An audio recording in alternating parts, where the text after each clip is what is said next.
Students, మీరింతకు ముందు cube యొక్క ఉపరితల వైశాల్యం మరియు ఘన పరిమాణం గురించి తెలుసుకున్నారు. ఈరోజు ఈ భాగంలో మనం దీర్ఘఘన యొక్క ఉపరితల వైశాల్యం మరియు వాల్యూమ్ను చూడబోతున్నాం. మీరు మీ గది చుట్టూ చూసినప్పుడు మీరు ప్రతిరోజు ఆసక్తికరమైన ఆకృతులతో కూడిన విషయాలను గమనిస్తారు.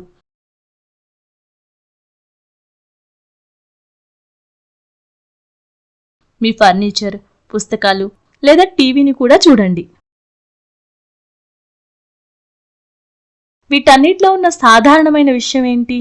వాటిలో చాలా వరకు దీర్ఘచతురస్రాకార పెట్టెల వలె ఉంటాయి. ఈ ఆకారానికి ప్రత్యేక పేరు ఉంది. దీనిని దీర్ఘఘన అంటారు.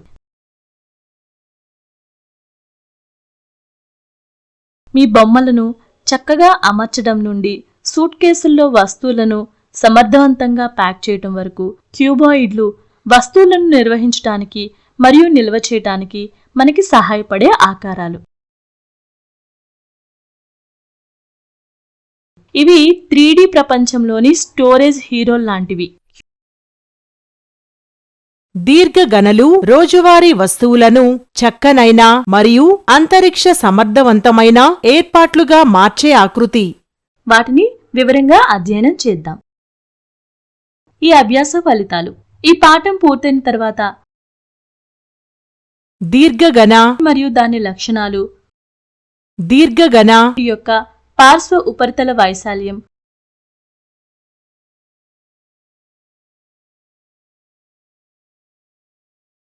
దీర్ఘఘన యొక్క మొత్తం ఉపరితల వైశాల్యం, దీర్ఘఘన యొక్క ఘన పరిమాణం. ఈ పాఠంలో కీలక పదాలు పొడవు, వెడల్పు, ఎత్తు,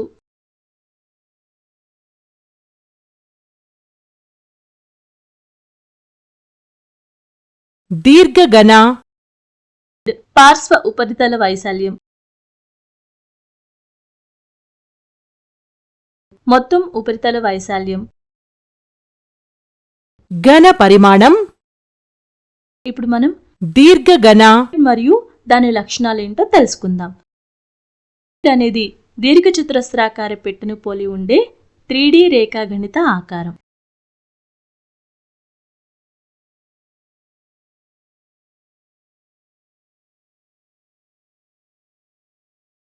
ఇది 6 దీర్ఘచతురస్రాకార ముఖాలతో ఘనమైన వస్తువు.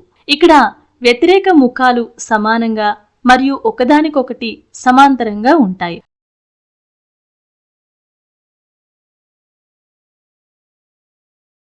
దీర్ఘఘన యొక్క లక్షణాలు.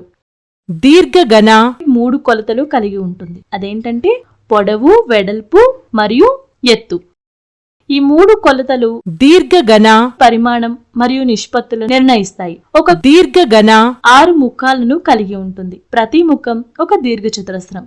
ఈ ముఖాలు వ్యతిరేక జతలలో అమర్చబడి ఉంటాయి.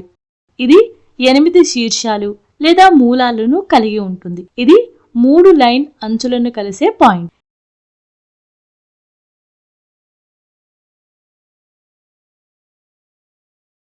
ఇది 12 అంచులను కలిగి ఉంటుంది. ఇవి ముఖాలు కలిసే సరళ రేఖలు. ఇప్పుడు మనం దీర్ఘఘన యొక్క పార్శ్వ ఉపరితల వైశాల్యాన్ని అర్థం చేసుకుంటాం. పార్శ్వ ఉపరితల ప్రాంతం. దీర్ఘఘన యొక్క పార్శ్వ ఉపరితలం ఎగువ మరియు దిగువ ముఖాలను మినహాయించి దాని అన్ని వైపులా లేదా ముఖాల మిశ్రమ ప్రాంతాన్ని సూచిస్తుంది. మరో మాటలో చెప్పాలంటే ఇది యొక్క 4 నిలువు ముఖాల ప్రాంతాల మొత్తం. పార్శ్వాన్ని లెక్కించడానికి సూత్రం. దీర్ఘఘన యొక్క ఉపరితల వైశాల్యం. దీర్ఘచతురస్రం యొక్క వైశాల్యం = పొడవు × వెడల్పు.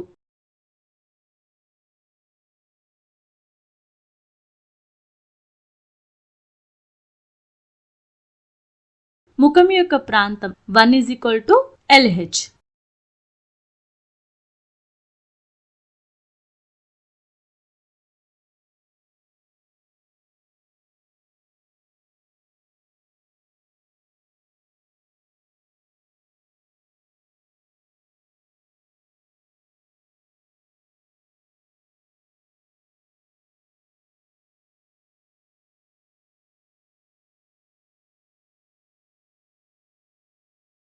రెండోది BH.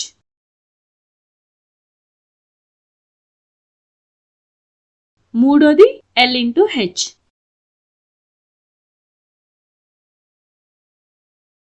నాలుగోది B ఇంటూ H.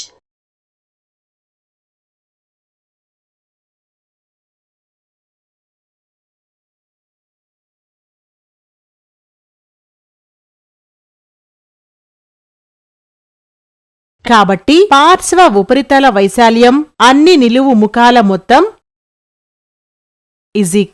వైశాల్యం ముఖం 1 ప్లస్ ముఖం 2 ప్లస్ ముఖం 3 ప్లస్ ముఖం 4.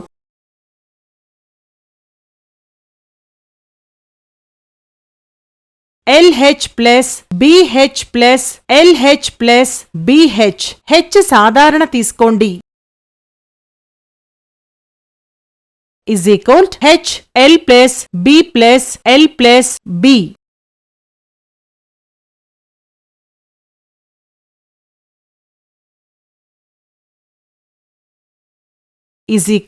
H 2L plus 2B. 2 సాధారణం తీసుకోండి.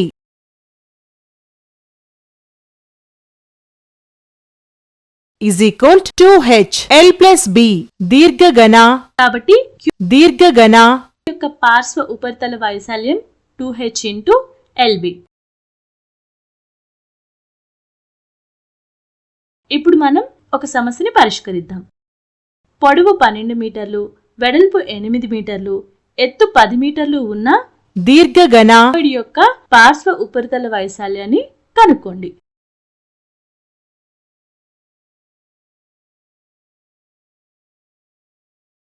సొల్యూషన్ ఏంటంటే, ఈ ప్రశ్నలో వాళ్ళు ఏమడిగారు? దీర్ఘగణ యొక్క పార్శ్వ ఉపరితల వైశాల్యాన్ని కనుక్కోమన్నారు. పొడవు 12,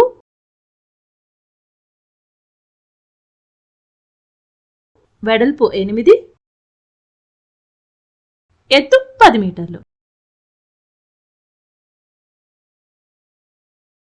దీర్ఘగణ యొక్క పార్శ్వ ఉపరితల వైశాల్యం = 2H L ప్లస్ B. ఫార్ములాలో ఇచ్చిన వాల్యూస్ ని రీప్లేస్ చేద్దాం. = 2 multiplied by 10, 12 plus 8 = 20, 20 400. కాబట్టి దీర్ఘగణ యొక్క పార్శ్వ ఉపరితల వైశాల్యం = 400 మీటర్లు. ఇప్పుడు మనం దీర్ఘగణ యొక్క మొత్తం ఉపరితల వైశాల్యాన్ని అర్థం చేసుకుందాం.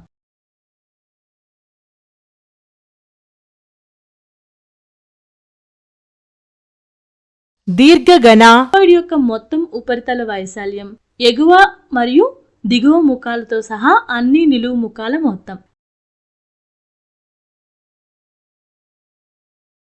దీర్ఘగణ యొక్క మొత్తం ఉపరితల వైశాల్యాన్ని లెక్కించడానికి సూత్రం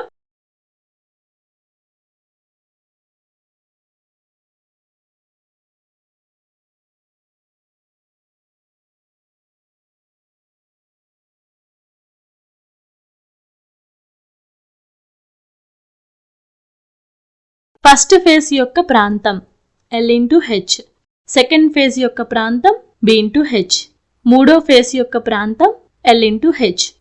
ఇలా 4, 5, 6 ఫేజ్లకు కూడా రాస్తాం. కాబట్టి దీర్ఘగణ యొక్క మొత్తం ఉపరితల వైశాల్యం అన్ని ముఖాల మొత్తం వైశాల్యం ముఖం 1 ప్లస్ ముఖం 2 ప్లస్ ముఖం 3 ప్లస్ ముఖం 4 ప్లస్ ముఖం 5 ప్లస్ ముఖం 6 LH plus BH plus LH plus BH plus LB plus LB 2LB plus 2BH plus 2LH 2 సాధారణం తీసుకోండి is equal 2 LB plus BH plus HL. అందువల్ల దీర్ఘఘన యొక్క మొత్తం ఉపరితల వైశాల్యం is equal 2 LB plus BH plus HL. ఇప్పుడు మనం ఒక సమస్యని పరిష్కరిద్దాం. క్యూబాయిడ్ గది యొక్క అంతర్గత కొలతలు 15 మీటర్లు ఇంటూ 6 మీటర్లు ఇంటూ 4 మీటర్లు.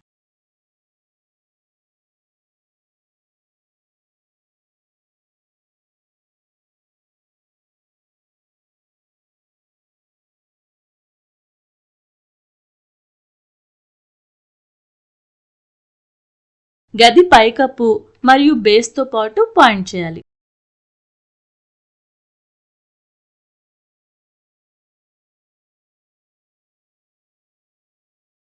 ఒక లీటర్ పెయింట్ గోడ యొక్క 12 మీటర్లు కవర్ చేస్తే గది మొత్తం పెయింట్ చేయడానికి ఎన్ని లీటర్ల పెయింట్ అవసరం?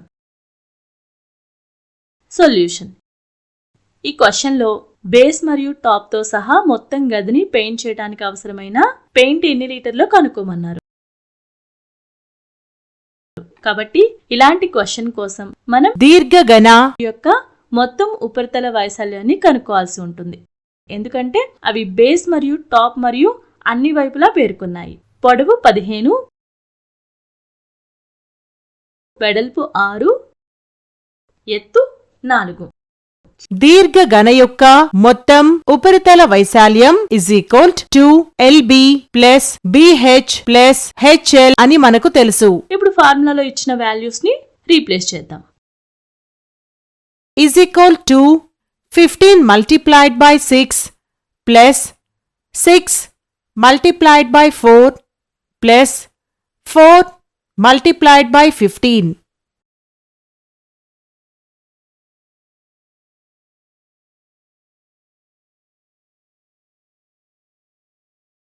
is equal to 90 plus 24 plus 60 is equal to 174.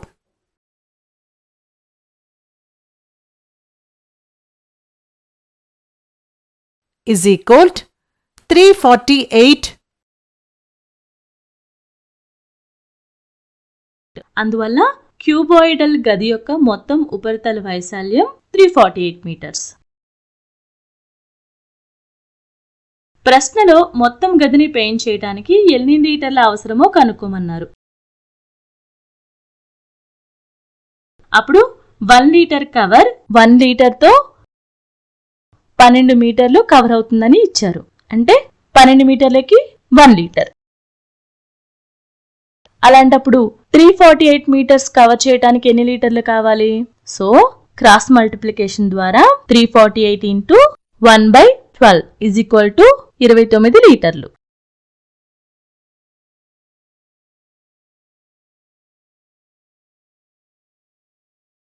అందువల్ల గది మొత్తం పెయింట్ చేయడానికి 29 లీటర్ల పెయింట్ అవసరం.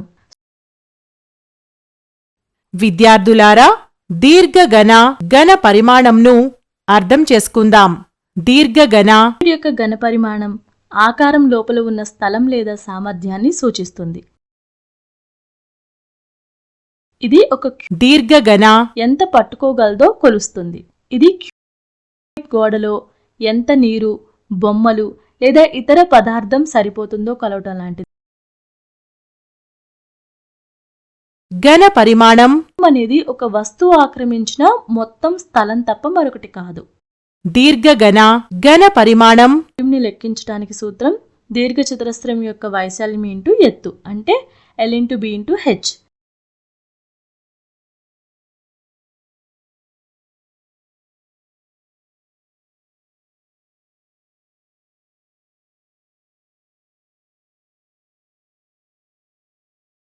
ఘన పరిమాణం L into B into H.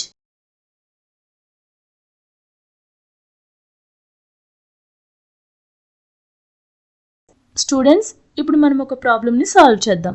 Cuboid water tank 6 మీటర్లు, 5 మీటర్ల వెడల్పు, 4.5 మీటర్ల లోతు.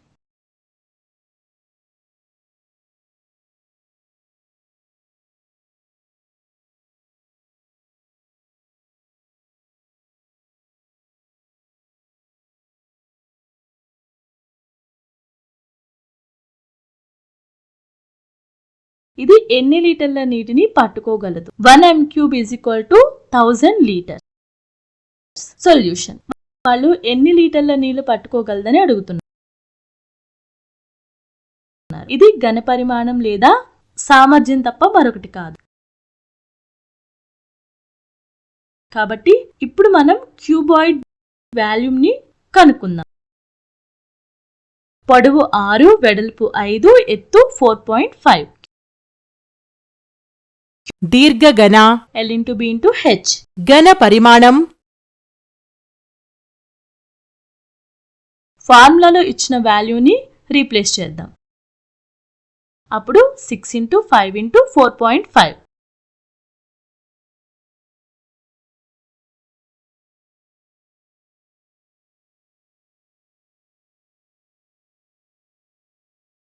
ఎంత?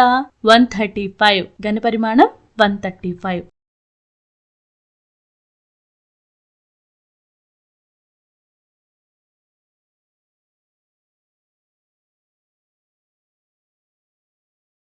వాల్యూమ్ను లీటర్లో కనుక్కోమని వాళ్ళు అడిగారు. ఇప్పుడు మనం యూనిట్లు m3ని లీటర్లుగా మార్చాలి. ప్రశ్నలో వారు ఇచ్చారు 1 m3 = 1000 లీటర్లు. 1 m3 = 1000 లీటర్లు. 135 నీటి ట్యాంక్ ఎన్ని లీటర్లు పట్టుకోగలదు?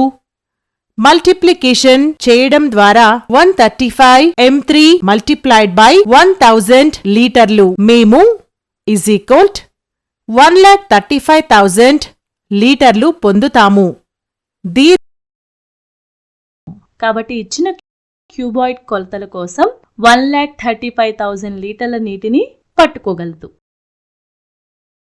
స్టూడెంట్స్, ఇప్పుడు మనం నేర్చుకున్న అన్నిటిని ఒకసారి క్లుప్తంగా చూద్దాం. గుర్తుంచుకోవాల్సిన పాయింట్లు. దీర్ఘఘన అనేది దీర్ఘచతురస్రాకార పెట్టెను పోలి ఉండే 3D ఆకారం. ఇది 6 చతురస్రాకార ముఖాలతో ఘన వస్తువు. ఇక్కడ వ్యతిరేక ముఖాలు సమానంగా మరియు ఒకదానికొకటి సమాంతరంగా ఉంటాయి. దీర్ఘఘన యొక్క పార్శ్వ ఉపరితల వైశాల్యం ఒక దీర్ఘఘన యొక్క అన్ని నిలువు ముఖాల మొత్తం. దీర్ఘఘన యొక్క పార్శ్వ ఉపరితల వైశాల్యం = 2HL+B. దీర్ఘఘన మొత్తం ఉపరితల వైశాల్యం అనేది క్యూబాయిడ్ యొక్క ఎగువ మరియు దిగువ ముఖాలతో సహా అన్ని నిలువు ముఖాల మొత్తం. దీర్ఘఘన యొక్క మొత్తం ఉపరితల వైశాల్యం = 2LB+BH+HL. దీర్ఘఘన యొక్క ఘనపరిమాణం ఆకారం లోపల ఉన్న స్థలం లేదా సామర్థ్యాన్ని సూచిస్తుంది. ఘనపరిమాణం L/B/H. ఇక్కడ L అనేది పొడవు, B అనేది వెడల్పు, H అనేది హైట్ ఎత్తు.